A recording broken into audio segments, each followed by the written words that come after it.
Estamos empezando con el horario viejo a las 10:15, pero bueno, ya estaban llegando personas de otros lugares y había una falta de comunicación con los que están haciendo la clase de inglés. Así que gracias, hermano Domínguez, hermano Ronaldo. El hermano nos va a dar la clase en este día. Y no sé si tú vas a hacer preguntas y ellos pueden contestar y todo eso, pero como tú gustes, vas a seguir. Vamos a dar paso al hermano. Vamos a tener una oración, hermano Wilson, si puedes dirigirnos en una oración.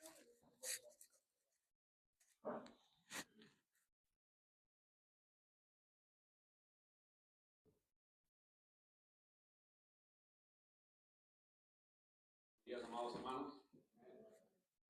Si pueden acompañar en una pequeña oración. Amado Padre, gracias, Señor, por traerlos en este lugar, Señor. Tu palabra dice: donde dos o tres están reunidos, Señor, tú estás ahí con ellos. Padre, te pido que los acompañes en este estudio, Señor. En la prédica también, Señor, que abres nuestros corazones, nuestras mentes, Señor, para poder guardar estas palabras, Señor, y guardar estos mensajes que tú has dado en este día, Señor. Y que cuando salgamos de este lugar, Señor, salgamos, Señor, con la paz, Señor, y la tranquilidad que solo tú lo puedes dar, Señor, por medio de tu palabra, Señor.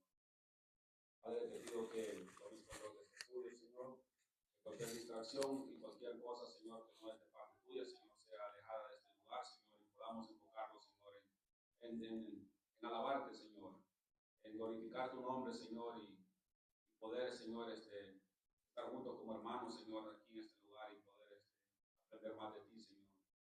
Este es un gran día, Señor, por mandato estamos aquí, Señor, celebrando, Señor, el día de tu redención, Señor, el día de que tú fuiste resucitado, Señor, pero también, Señor, estamos aquí, Señor, para celebrar también esta celebración de 27 años de este lugar, estar aquí establecido, Señor.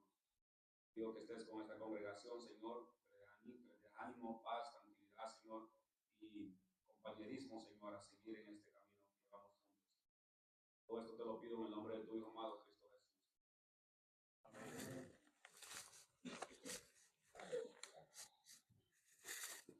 Ya hay un solo para la casa. Nadie canta ahorita. No creo, no sé.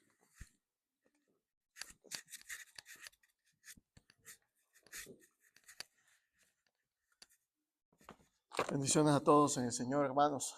Espero que estén teniendo o hayan tenido un fin de semana muy bueno y el día de hoy estemos listos, preparados y contentos para adorar a nuestro Dios, a nuestro Señor. El día de hoy quiero que podamos hablar un poco acerca de lo que es conocer a Jesús y las personas lo que experimentan cuando por primera vez tienen un encuentro genuino y verdadero con Jesús. Y de eso tal vez para muchos de los que estamos hoy acá presentes no es algo nuevo, porque muchos de ustedes ya han sido convertidos. Entonces saben de lo que les estoy hablando. Amén. Sí. Pero tal vez algunos otros todavía no han tomado la decisión de poder tener un acercamiento a Jesús. Y quiero poner como ejemplo la historia de Marcos capítulo 5. Fíjese usted, estimado hermano y amigo, esta historia devela lo que es la realidad humana. Y así estábamos muchos, o así están muchos, y así es, y esto es lo que pasa cuando usted conoce a Jesús. Marcos capítulo 5, versículo 1 en adelante. ¿Lo tienen todos?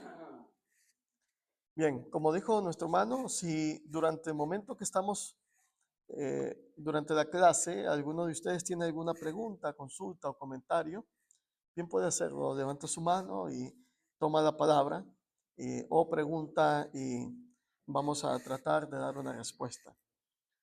Bien, leamos. Vinieron al otro lado del mar, a la región de los Gadarenos. Cuando salió él de la barca, enseguida vino a su encuentro de los sepulcros un hombre con espíritu inmundo, que tenía su morada en los sepulcros y nadie podía atarle ni aun con cadenas, porque muchas veces había sido atado con grillos y cadenas, mas las cadenas habían sido hechas pedazos por él y desmenuzados los grillos y nadie le podía dominar. Y siempre de día y de noche andaba dando voces en los montes y en los sepulcros e hiriéndose con piedras. Cuando vio pues a Jesús de lejos, corrió y se arrodilló ante él. Y clamando a gran voz dijo: ¿Qué tienes conmigo, Jesús, Hijo del Dios Altísimo? Te conjuro por Dios que no me atormentes, porque decía: sal de este hombre, espíritu inmundo. Y le preguntó: ¿cómo te llamas? Y respondió diciendo: Legión me llamo, porque somos muchos. Y le rogaba que no los enviase fuera de aquella región. Estaba allí cerca del monte un gran hato de cerdos paciendo, y le rogaron todos los demonios diciendo: envíanos a los cerdos para que entremos en ellos. Y luego Jesús les dio permiso, y saliendo aquellos espíritus inmundos, entraron en los cerdos, los cuales eran como 2000, y el hato se precipitó en el mar por un despeñadero, y el mar se ahogó. Y los que apacentaban los cerdos huyeron y dieron avisos en la ciudad y en los campos, y salieron a ver qué era aquello que había sucedido. Vienen a Jesús y ven al que había sido atormentado del demonio y había tenido la legión sentado, vestido y en su juicio cabal, y tuvieron miedo. Y les contaron los que habían visto cómo le había acontecido al que había tenido el demonio y lo de los cerdos, y comenzaron a rogarle que se fuera de sus entornos. Bien, vamos a dejar hasta ahí nuestra lectura. ¿Cómo se llamaba el endemoniado? ¿Cómo se llamaba el endemoniado? Legión, ¿verdad? Pero esa es la identidad que tiene este hombre, porque tiene una convivencia con los espíritus malos, con el maligno. Pero este hombre tenía otro nombre que su mamá le puso en algún momento. No lo sabemos, lo desconocemos. Pero ese hombre muy fácilmente puede ser identificado con usted y conmigo. Y no se asusten, y tampoco quiero que usted se vaya ofendido diciendo que el hermano Reinaldo le dijo que usted está endemoniado. Esa no es la idea. Pero se va a dar cuenta cuando terminemos de analizar esta historia que ese hombre se parecía o se parece mucho a usted y a mí. Y se va a dar cuenta por qué. Bien, lo primero que vemos es que este hombre, cuando Jesús baja de la barca, versículo 2 nos informa que este hombre vivía, ¿a dónde? En los sepulcros. Su habitación estaba entre los muertos. Eh, y claro, vamos a darnos cuenta que era un hombre que estaba fuera de sí. Pero algo así es lo que nosotros experimentábamos antes de conocer a Jesús. Efesios capítulo 2, versículo 1 en adelante dice: vosotros que en otro tiempo estabais muertos en vuestros delitos y pecados.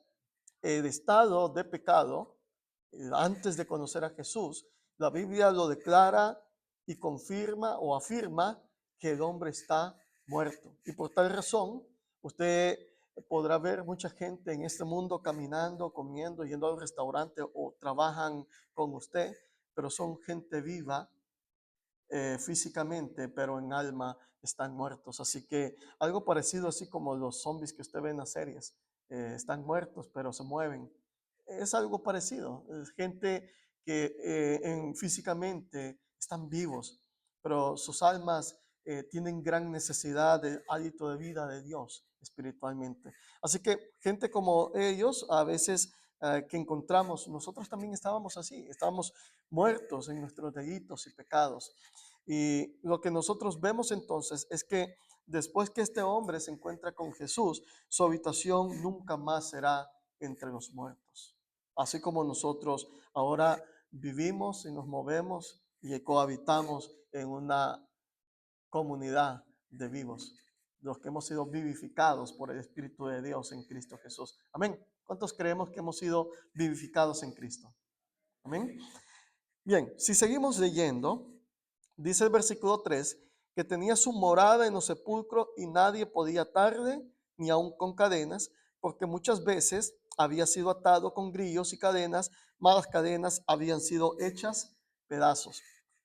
Aparentemente lo que vemos aquí es una intención de parte de las personas, de sus compañeros, amigos, vecinos, conocidos, o simplemente alguien que sintió que podía hacer algo bueno por él. Y la mejor manera para poder ayudarlo, porque dice que andaba dando gritos y se andaba hiriendo con las piedras, dice el versículo 5. Entonces la gente lo que intentó hacer es sujetarlo, lo encadenaron, pero dice que fácilmente él rompía las cadenas. Y eso también lo podemos ver en nuestro tiempo, en nuestra realidad en la que vivimos. Muchos de nosotros, como habíamos citado, Efesios, muertos en nuestros delitos y pecados, muchos de esos delitos, muchos de esos pecados que nos ataban o nos mantenían en un estado de muerte, muchos de esos eran vicios, muchos de esos eran pecados que no podíamos dejar, pecados que nos mantenían atados, sujetos, éramos esclavos de ello. ¿Y cuántas veces usted escuchará personas que dicen, sabes, para que usted pueda dejar de tomar, vaya a Alcohólicos Anónimos?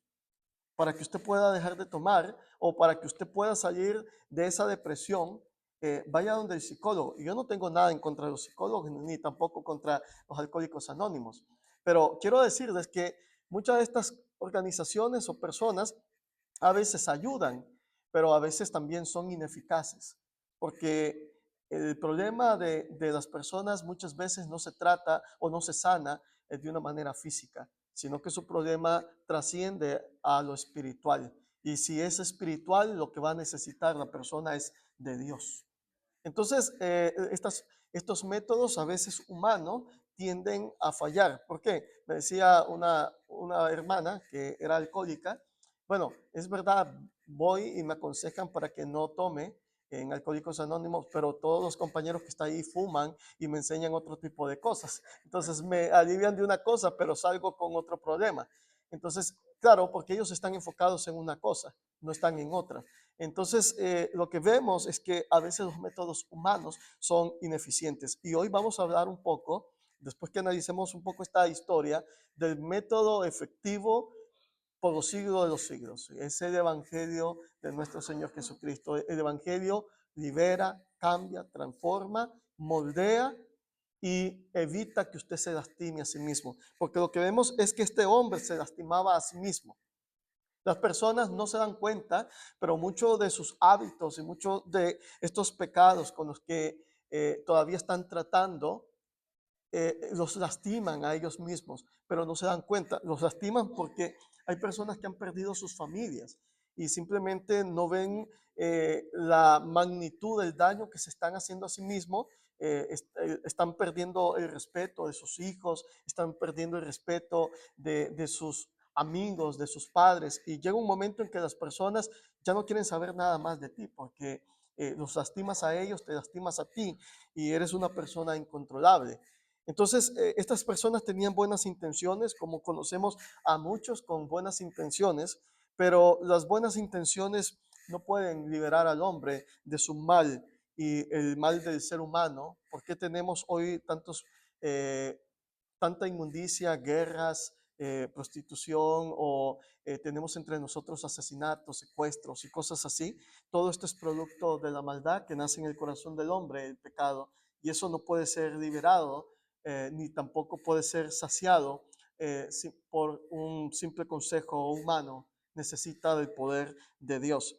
Ahora, el versículo 6 en adelante dice que cuando vio pues a Jesús de lejos, corrió y se arrodilló ante él y clamando a gran voz dijo: ¿qué tienes conmigo, Jesús, Hijo del Dios Altísimo? Te conjuro por Dios que no me atormentes.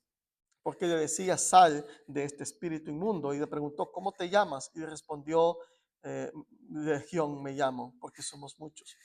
Bien, cuando leemos otros pasajes alternos donde aparece esta historia, como Mateo 8 o Lucas capítulo 8, cuando se encuentran con Jesús, estos demonios le dicen o le suplican que no los envíe al abismo. Es otra de las versiones de la historia que nosotros encontramos. Y eso podemos verlo en Segunda de Pedro o también en Judas. Claro, Judas tiene solo un capítulo, cuando dice que hay muchos ángeles que pecaron y abandonaron su morada espiritual y están en prisiones, están en prisiones eternas. Y aparentemente es lo que ellos quieren evitar de Jesús. Reconocen que Jesús no solamente tiene el poder de sacarlos del cuerpo de ese hombre, sino de enviarlos a un lugar donde ellos saben que serán atormentados. Y reconocen la identidad de Jesús. Le dicen: eres hijo del Dios Altísimo. Así que ellos saben que delante de ellos está un ser divino y alguien que tiene toda la autoridad para dominar todo poder mundano. Y no importa lo que usted lo esté sujetando, y no importa lo que a usted todavía lo atormente, o no importa todavía qué tipo de esclavitud pueda usted tener, hay uno con autoridad que puede mandar que usted sea liberado y será liberado con el poder de Dios. Lo otro es cómo te llamas. Y Jesús le dijo, el demonio le dijo a Jesús que se llamaba Legión. A veces decía un hermano por ahí, al demonio hay que llamarlo por su nombre. Porque a veces nosotros andamos ah, tratando de justificar o decimos nosotros a veces andamos poniendo pañitos tibios para amenorar el golpe y no es así. Eh, Hable o diga en realidad lo que usted tiene como problema. Mi problema es el alcoholismo, se llama alcoholismo. No, es que yo tomo 2 veces por año, en verano y en invierno. No, es que solamente en ocasiones especiales. No, muchos de los problemas es porque no reconocemos que tenemos un problema. Su problema es alcoholismo, su problema es adulterio, pues llámelo por su nombre. Donde diciendo, no, lo que pasa es que yo soy varón y usted sabe que los varones, nuestra hombría se demuestra así, cositas. No, se llama adulterio o se llama fornicación. No, su problema es el chisme, no sabe dominar su lengua. Usted come carne humana todos los días. Entonces usted diga, mi problema es ser chismoso. Mi problema es ser mentiroso, no puedo dominar. Eso me tiene dominado, no puedo vencer eso. Entonces, ¿cuál es su problema? Yo no lo sé y no quiero que en esta mañana levante su mano y diga, este es mi problema. No estoy instando a eso, pero quiero que usted identifique y lo llame por su nombre y no lo oculte o en el sentido de, no, esto es un pecadito por ahí. No, pecado es pecado. Ahora, si seguimos leyendo, dice que fue estos demonios le piden ser echados o salir y introducirse en un hato de cerdos. Eso es una gran pérdida porque había una gran cantidad de cerdos en ese momento, pero luego que los demonios abandonan a este hombre, dice el versículo, bueno, leamos el 14 en adelante, y los que apacentaban los cerdos huyeron y dieron aviso a la ciudad y en los campos y salieron a ver qué era aquello que había sucedido. Vienen a Jesús y mira lo que pasa.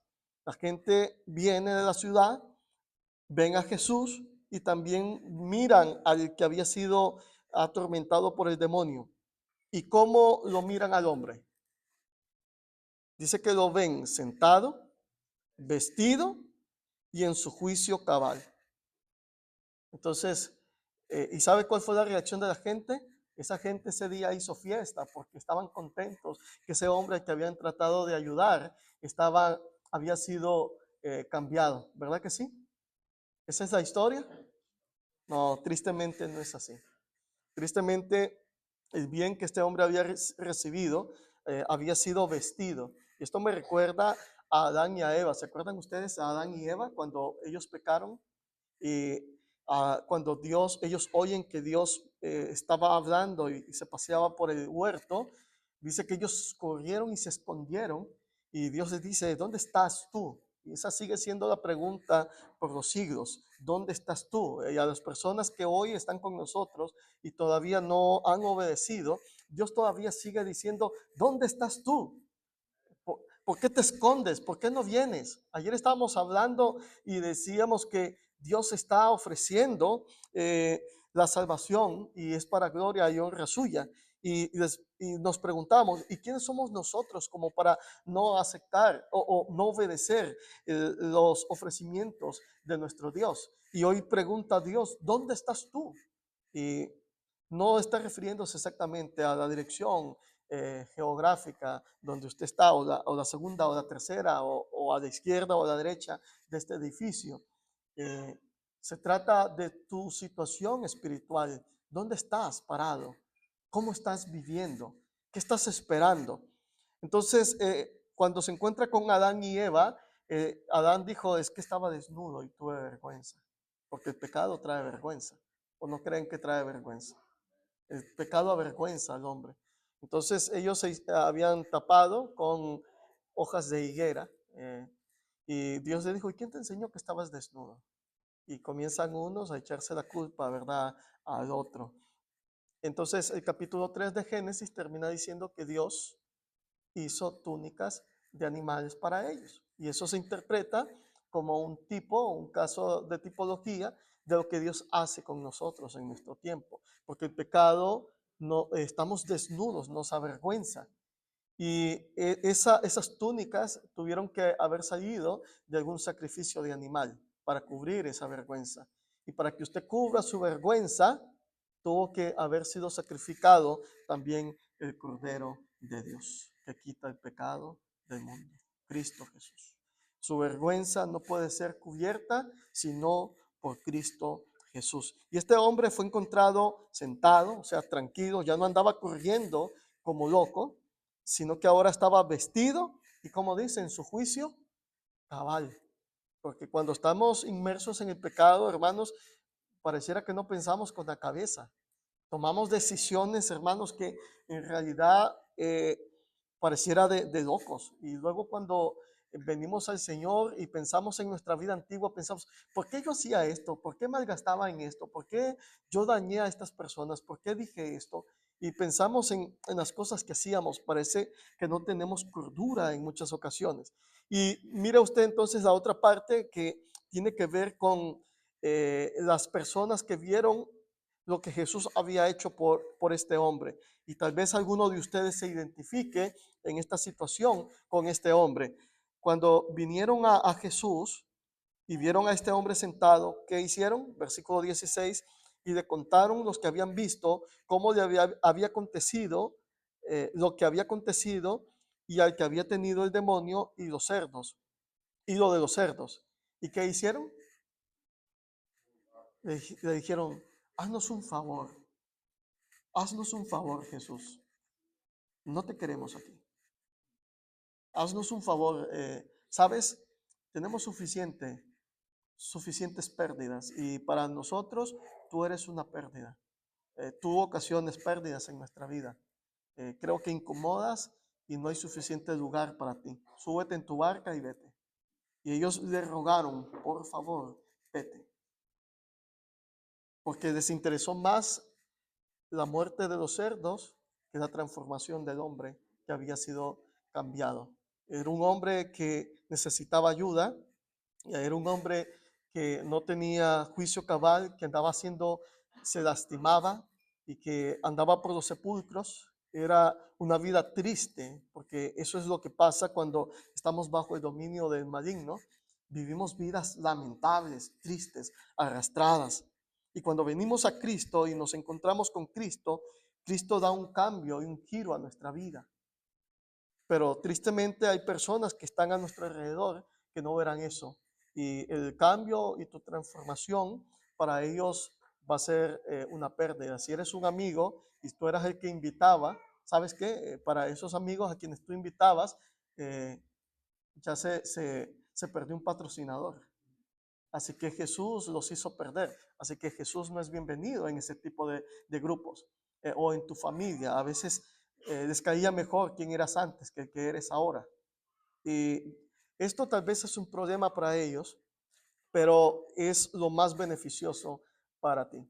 Fue lo mejor para este hombre. Y desde ese día ese hombre no volvió a ser el mismo. ¿Qué les parece? Eso es lo que hace Jesús con los seres humanos. Y espero en el Señor que todos los que hemos obedecido a Jesús, eso es lo que ustedes estén experimentando en este momento. Porque de eso se trata el Evangelio, de ser liberados, pero vivir en libertad. De ser puestos en juicio cabal y vivir así. De no seguir esclavizados en el mal y en el pecado. Entonces, la persona de Jesús se presenta en las Escrituras como el ser, el Dios que se encarna, el Dios que tiene la misión y tiene el amor de poder vivir entre los hombres, moverse entre los hombres, caminar como un siervo, vivir como un siervo, para que usted y yo podamos ser y vivir en libertad. Y quiero ampliar esto un poco más con lo que es el concepto del Evangelio. Hay un pasaje que me gusta y me ayuda a pensar mucho en mi situación espiritual actual, y está en Romanos capítulo 8, en el versículo 1. Mira lo que hace Jesús con las personas. Jesús lo que hace es quitar el miedo a vivir en este mundo y en el pecado. ¿Lo tienen todos? Romanos capítulo 8, versículo 1. Ahora bien, pues ninguna condenación hay para los que están en Cristo Jesús, los que no andan conforme a la carne, sino conforme al Espíritu. ¿Qué pasa con los que estamos en Cristo Jesús? Dice, ninguna condenación hay para los que están en Cristo Jesús. Y póngale mucha mente a esto, en Cristo Jesús, porque de eso se trata especialmente el Evangelio, y vamos a hablar un poco de ello. ¿Qué es estar en Cristo Jesús o dentro de Cristo Jesús? Eh, pero el regalo, sobre todo, hermanos, es el temor a la muerte. ¿Cuántos de ustedes se duermen pensando si van a despertar? Y si se mueren esa noche, ¿qué va a pasar con usted? ¿Me voy al cielo o me voy a ir a condenación? ¿Cuántos han pensado en eso? ¿Mm? ¿A cuántos les da temor el morirse y sentir que van a ser condenados? Levante su mano. ¿Quién ha pensado eso o siente ese temor? Muy bien. Con honestidad, como decíamos ayer, somos auténticos, ¿verdad? No podemos engañar. Excelente, está bien. Pero fíjese usted que lo que nos enseña Dios es a vivir sin miedo, porque el amor echa fuera el temor, y especialmente el amor de Dios. Cuando logramos comprender el mensaje del Evangelio, nos vamos a dar cuenta que el mensaje es de amor, de puro amor de Dios, y por eso echa fuera el temor. Para poder entender por qué ninguna condenación hay para los que están en Cristo Jesús, para aquellos que se encuentran con Jesús como ese hombre, quiero que vayamos un poco atrás, porque el apóstol Pablo está haciendo esa afirmación en el capítulo 8, pero ya les ha dicho algo a los hermanos desde el capítulo 5. Y hoy vamos a estudiar un par de palabras interesantes. Mira lo que dice el capítulo 5. Justificados pues por la fe, tenemos paz para con Dios por medio de nuestro Señor Jesucristo. Este pasaje dice mucho. Primero, habla de justificados. ¿Alguno de ustedes sabe qué es justificado o ser justificado? Todos los que hemos venido a Cristo Jesús hemos sido justificados. Entonces usted tiene que saber qué es ser justificado. ¿Qué es ser justificado? ¿Alguien que quiera mencionar algo? La deuda está pagada. Es cuando en realidad, hermanos, usted es declarado inocente. Simplemente no hay nada de lo que se le acuse. Alguien más ha pagado su deuda.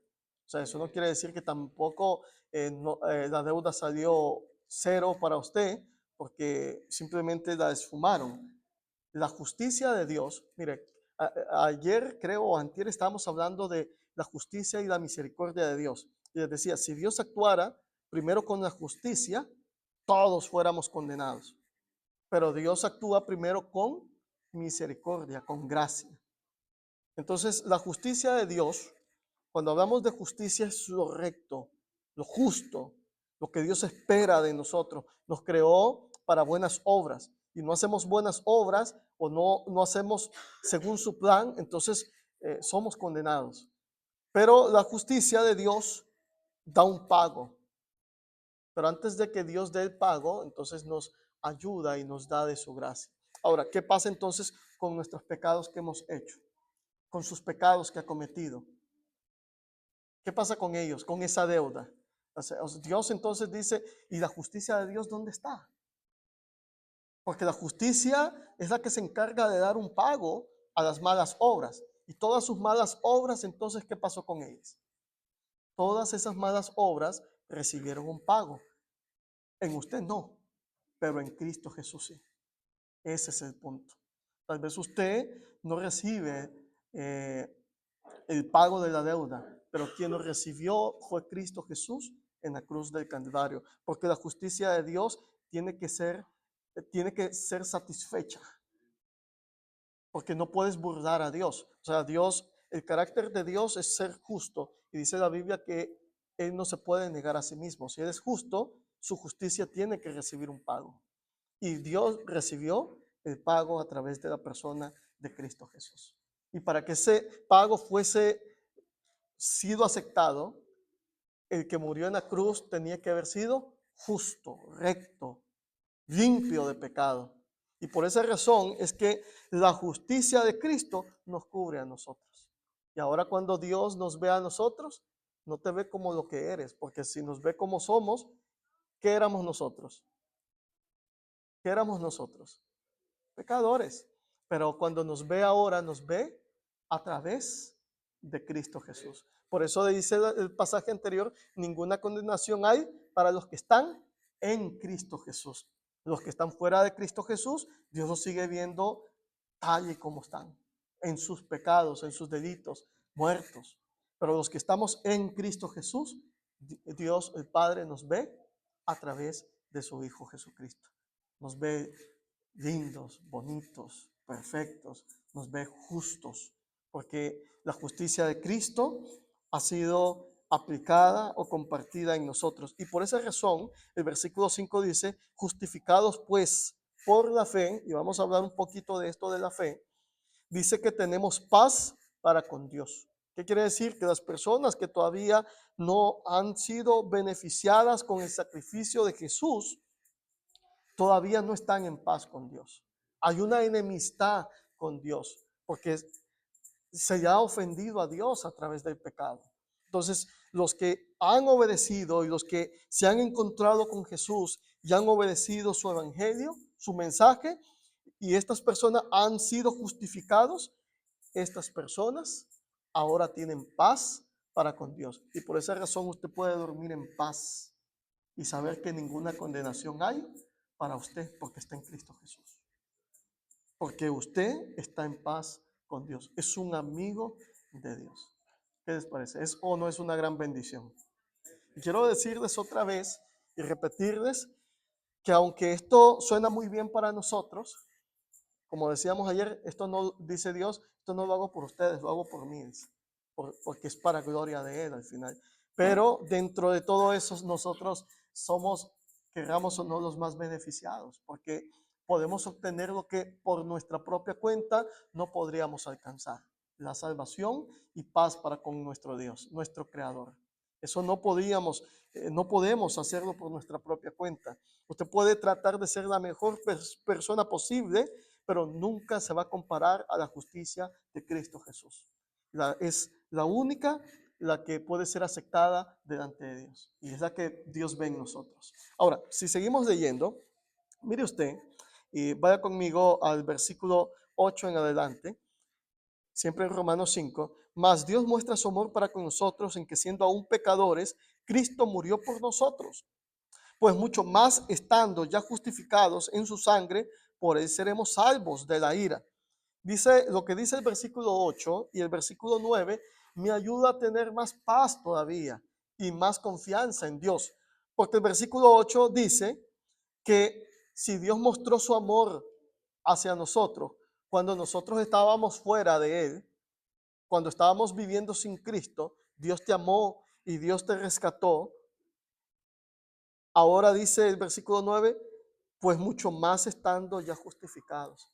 Si antes que no era hijo de Dios, Dios te amó, hizo todo lo imposible y posible para que usted pudiese ser su hijo y lo amó así, ¿cómo no te tratará ahora siendo hijo?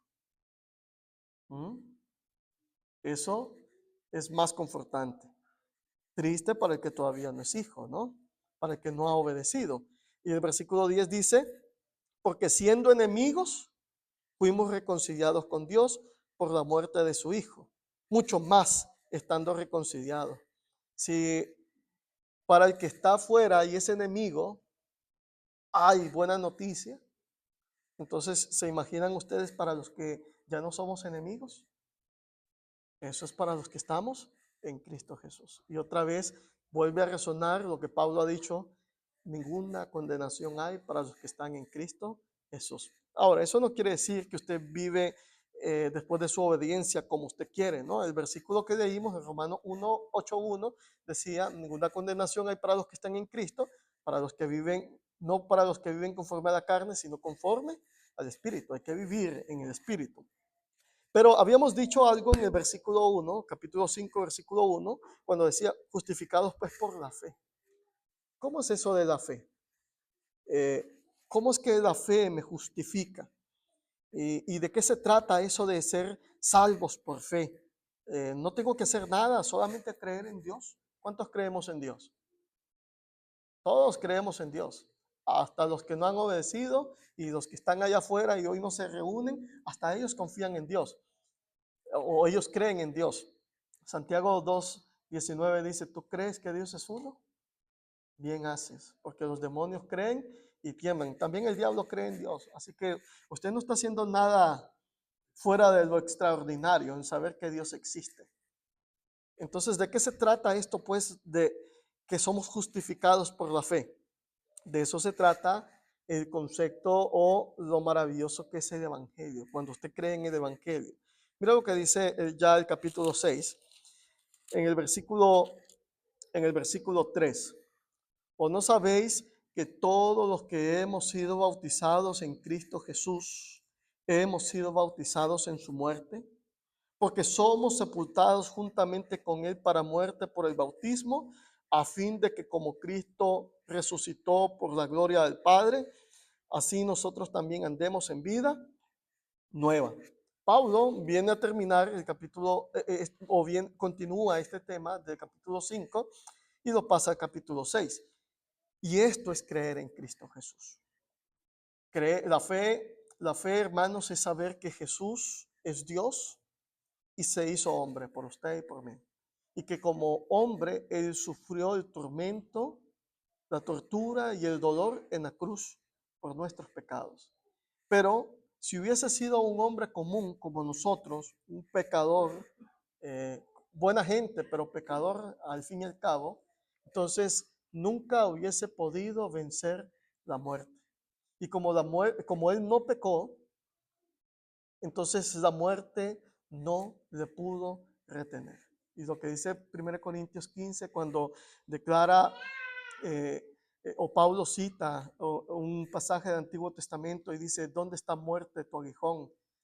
Y ese es como una burla y un reto a la muerte, porque el profeta dice, muerte, yo seré tu muerte. ¿Qué le parece?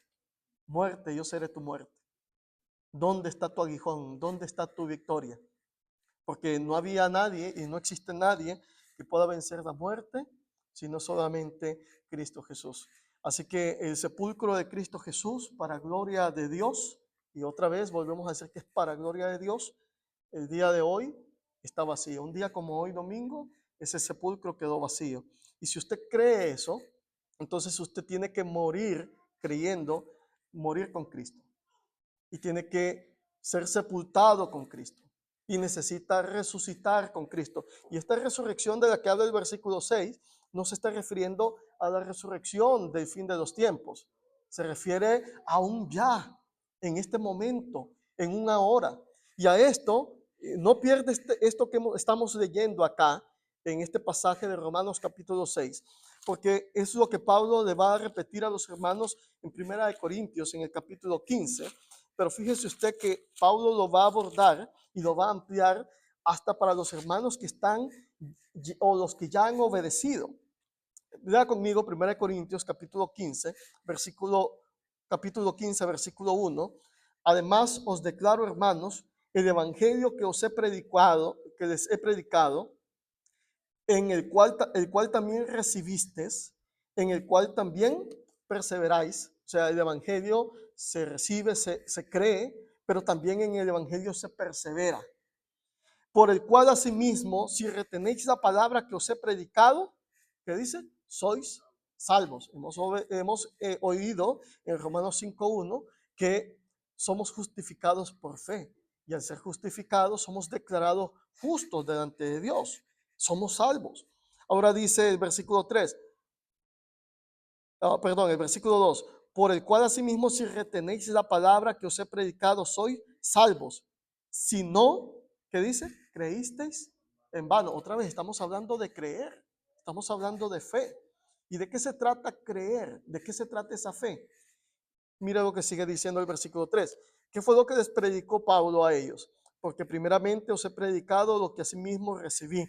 Eso es lo que ellos han creído y obedecido, que Cristo murió por nuestros pecados conforme a las Escrituras, y que fue sepultado y que resucitó al tercer día conforme a las Escrituras, y que apareció a Cefas y después a los 12. Y continúa la lectura a más de 500 a la vez. Pero ¿cuál es la base del Evangelio? Lo que Pablo les dice que tienen que recibir o recibieron y que tienen que perseverar, que Cristo murió conforme a las Escrituras, que Cristo fue sepultado conforme a las Escrituras y que Cristo resucitó conforme a las Escrituras. Tengo que creer eso. Pero les preguntaba hace poco, ¿cuántos creemos? Todos creemos. Pero creer no solamente se trata, bueno, yo sé que eso pasó. Lo que dice Romanos 6 es que si yo creo, entonces yo muero con Cristo. Si yo creo, en realidad, yo soy sepultado con Cristo. Y si yo creo en verdad, yo resucito con Cristo. Eso es obedecer el Evangelio. Eso es creer en el Evangelio. Entonces, cuando somos salvos por fe, no se trata de creer en un concepto, sino de obedecer el Evangelio. Entonces, la fe que salva es la fe que mueve a la obediencia. Sin obediencia no hay salvación. Claro, pero es una obediencia con fe, creyendo que en realidad esto sucedió y esto es obra de Jesús, nuestro Dios y nuestro Señor. ¿Qué les parece? Interesante, ¿no? Porque eso es prácticamente lo que es la base de nuestra fe. Dice que si no, hemos creído en vano. No sabemos exactamente entonces en qué hemos creído. Cuando nosotros obedecemos esto, entonces podemos decir confiadamente, ninguna condenación hay para los que están en Cristo Jesús. Ahora sí, ¿qué es estar en Cristo? Cuando usted muere, es sepultado y es resucitado con Cristo Jesús. Bien, hasta acá. Quiero hacer tal vez un par de preguntas más, pero no sé si tienen alguna duda, alguna pregunta acerca de esto. Hermanos, hermana.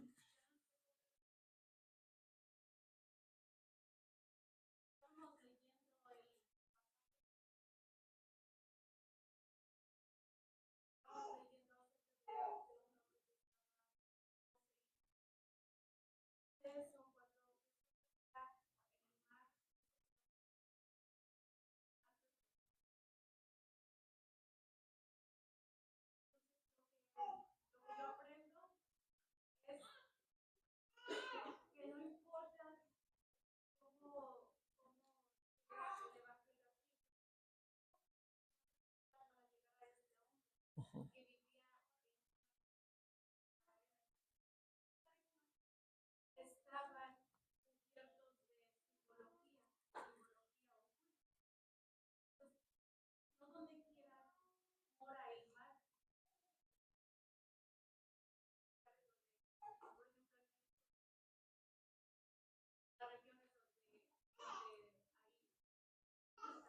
ujú,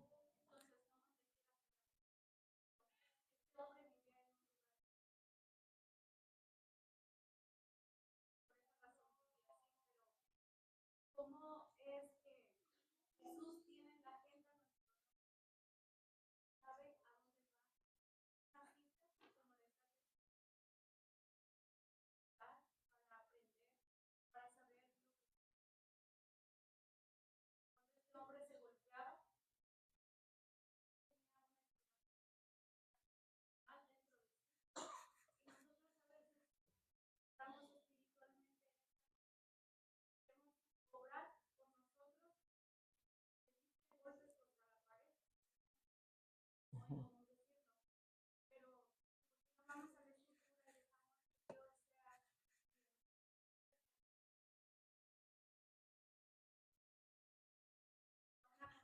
ujú. Amén. Y si ampliamos tal vez un poco más la idea, Jesús no solamente cruzó ese mar y esa tormenta. Jesús bajó desde el cielo por nosotros y se hizo hombre. ¿Qué les parece?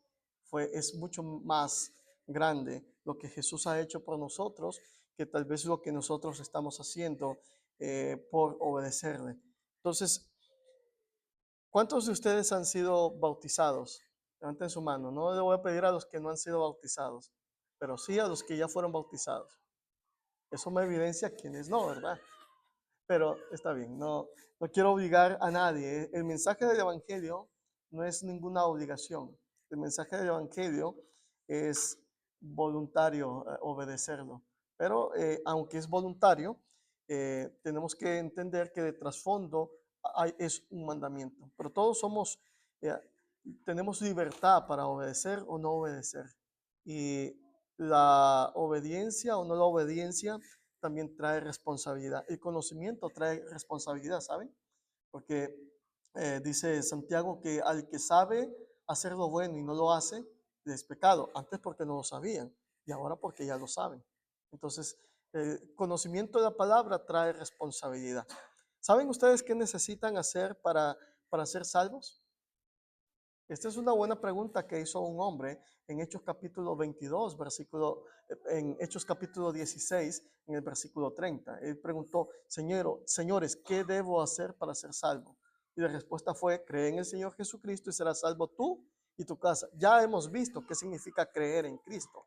No solamente saber que Dios existe o Jesús existe, es morir con Él, es ser sepultado con Él, es resucitar con Él. De eso se trata creer en Cristo.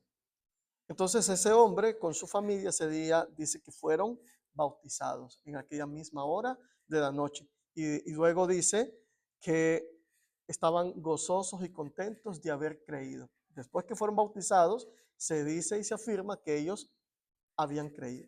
De eso se trata creer. Bien, pero ¿qué tenemos que hacer para ser salvos? Bueno, eso prácticamente. Ahí es el inicio de nuestra relación con Dios y nuestro camino como cristianos y peregrinos en este mundo. Pasas de ser un ciudadano de este mundo a ser un extranjero. ¿Qué les parece? En tu propia región pasas de ser ciudadano a extranjero. Pero es mejor cambiar de ciudadanía a acá para tener nuestra ciudadanía en el cielo que seguir teniendo la de acá. Así que es una buena oferta la de esta mañana. Te están dando o te están ofreciendo la ciudadanía. Si hoy les ofrecieran a ustedes la ciudadanía americana, para los que todavía no la tienen, ¿la aceptarían o no la aceptarían? Pero les dijeran, pero tienes que renunciar a la de tu Nicaragua, a la de tu México. Y entonces yo sé que muchos tal vez renunciarían, aunque ustedes dirían por dentro, sigo siendo de mi país, pero ¿ustedes aceptarían o no aceptarían si hoy les ofrecieran eso? Claro que sí. ¿Y por qué si hoy Dios está ofreciéndote la ciudadanía de una tierra mejor que la de esta, en la que vivimos? ¿Usted cree que vive en la tierra de las oportunidades? Pues Dios te promete vivir en una tierra donde dice las escrituras, no hay más muerte, no hay más llanto, no hay más dolor, no hay más sufrimiento.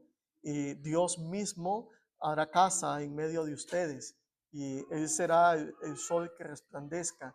Entonces nos ofrece algo mucho más maravilloso de lo que hoy estamos experimentando. Y simplemente lo que pide es, cámbiate, deja lo que eres hoy y sé uno de los ciudadanos del cielo.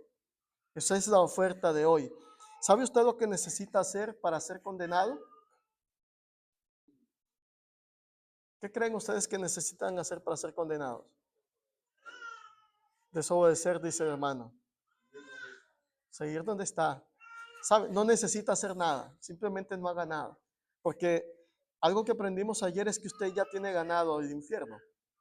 No tienes que hacer nada, eso ya lo tienes. Esa no es oferta, eso es lo que somos, es lo que tenemos ya, porque somos pecadores, hemos pecado. Esto es como cuando te lanzan al agua y no sabes nadar. Para ahogarte, ¿qué necesitas hacer? Quédate quieto, no muevas las manos y verás que te vas a hundir y te vas a ahogar. Pero si quieres salvarte, te vas a mover, vas a luchar y vas a tratar de sostenerte en algo. Y el único en el que te puedes sostener es en Cristo Jesús para salvar tu vida. Entonces le decía el ángel a Lot y su familia, y esto piensa de usted, y le dijo, escapa por tu vida, porque iba a ser destruida esa ciudad. Y este mundo en el que vivimos, esto que nosotros vemos materialmente, un día va a desaparecer. Así que el mismo llamado para nosotros es, escapa por tu vida. Entonces, para ser salvos necesitamos obedecer el evangelio de nuestro Señor. Entonces, quiero terminar con esta pregunta para ti, eh, pero quiero que la veas de una manera más personal, más directa.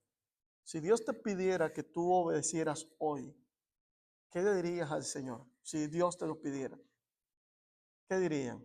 ¿Que sí o que no? Bien, fíjense usted lo que dice las Escrituras. Leemos estos 3 pasajes bíblicos y con ellos concluimos. El libro de Hebreos, en el capítulo 4, en el versículo 7, dice de la siguiente manera: otra vez determina un día. ¿Cuál es el día que ha determinado Dios? ¿Lo están leyendo? ¿Lo tienen todos? Hebreos 4:7.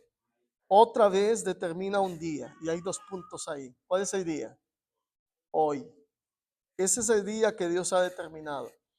Diciendo después de tanto tiempo por medio de David, como se dijo, si oyeres hoy su voz, ¿qué espera Dios? No endurezcáis vuestros corazones. Hoy Dios ha determinado un día y dice que es hoy. ¿Y cómo quiere Dios tu corazón? Suave. Entonces usted puede hoy poner su corazón duro o puede poner su corazón suave a Dios. Y piense por un instante cuánto ha hecho Dios por usted. Y piense por un instante y responda cuánto ha hecho usted por Dios. Y entonces usted se dará cuenta que Dios no merece que nosotros tengamos un corazón duro, sino un corazón suave. Dios lo único que espera de parte de usted es su corazón. Un segundo pasaje está en 2 Corintios, en el capítulo 6, en el versículo 2. Mira lo que dice 2 Corintios, capítulo 6, versículo 2.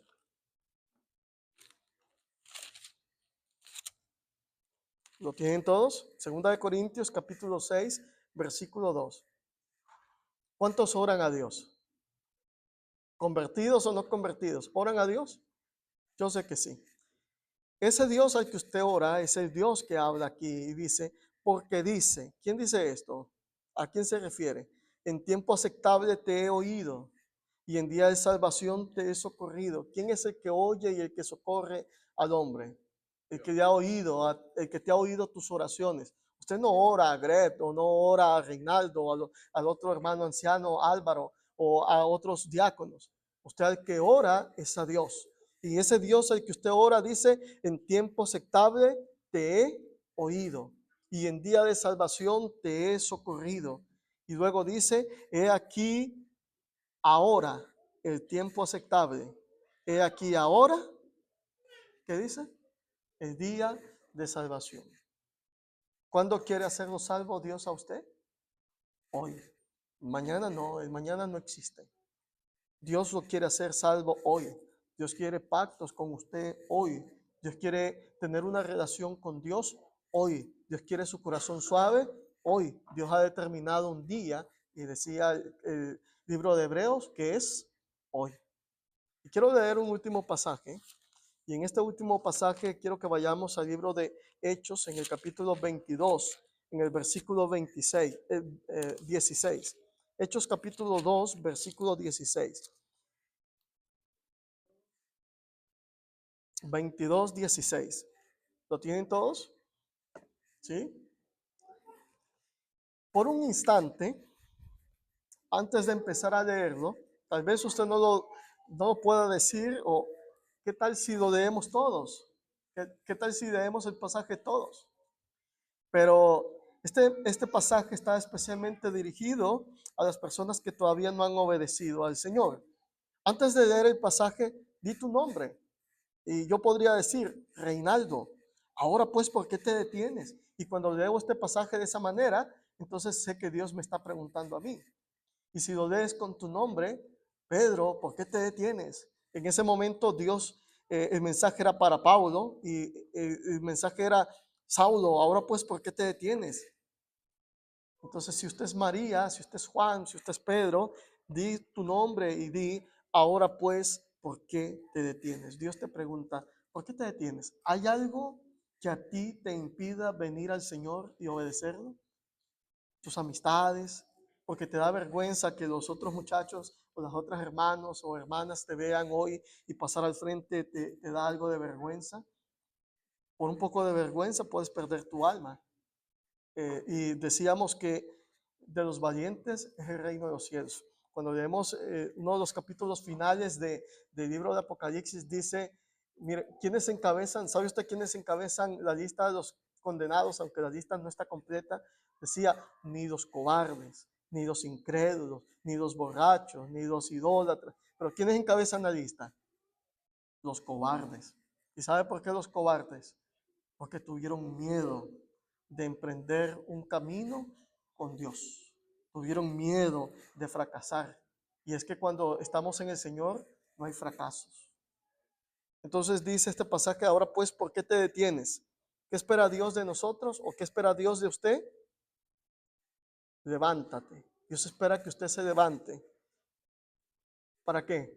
Para ir a comer, para ir a saludar. Sí, podemos ir a saludar. Vamos a ir a comer también. Pero Dios dice, levántate, bautízate y lava tus pecados, invocando su nombre.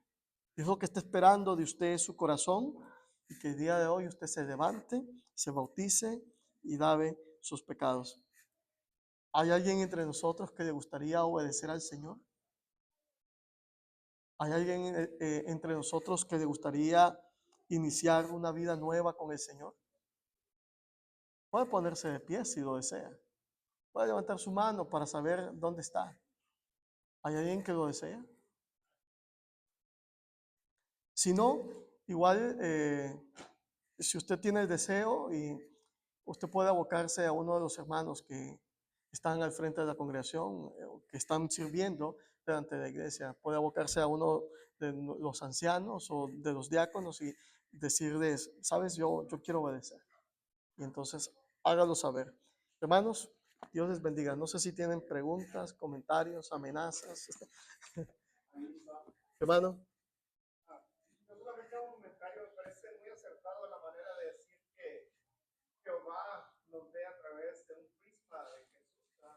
Estaba viendo en Mateo, uh, Mateo 27:46, cuando Jesús estaba clavado en la cruz y gritó, Señor, Señor, ¿por qué me has abandonado? Sabemos que en ese momento Jesús fue abandonado por Jehová, porque Jehová aborrece el pecado. Sí. Yo te digo que últimamente Jesús estaba sobrecargado con pecado, porque cargó el pecado anterior, el presente y el futuro de muchísimos años, ¿verdad?